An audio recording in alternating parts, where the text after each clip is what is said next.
Driving a Mustang from this side. It's like suddenly changing your mind after 50 years of marriage and sleeping on the other side of the bed.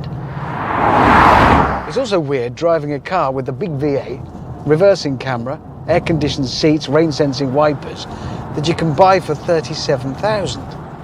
That's half what you'd pay for a BMW M4. Half. Once we were in the countryside proper, I continued my sightseeing tour. Look, I've drawn your badge on a hill.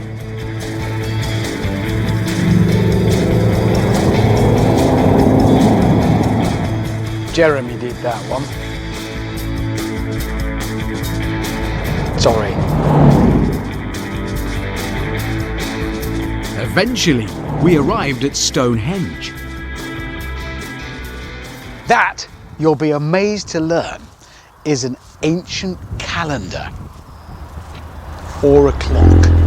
Or a church. My tour of Britain was then interrupted by an unwelcome arrival. Oh. What are you doing here? Well, I have come to remind you, because you've obviously forgotten because you're too giddy, that we have no need for the Mustang in Britain. Because if you want to spend, what, £35,000 on a fast Ford, you'd buy a Focus RS, because that was designed for here. No, you'd settle for that in the UK because you couldn't buy this, but now you can. That is the point. That's what I mean. Would you wear chaps?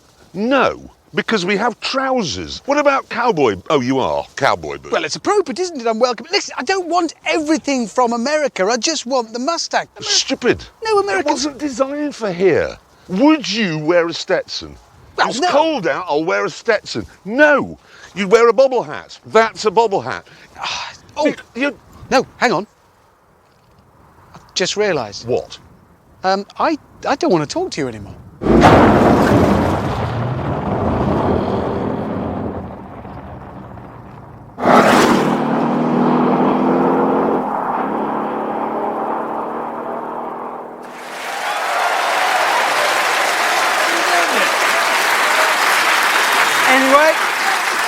Anyway, we shall pick that up later on. But right now, it's time to drop in a cog and hook a left into Conversation Street.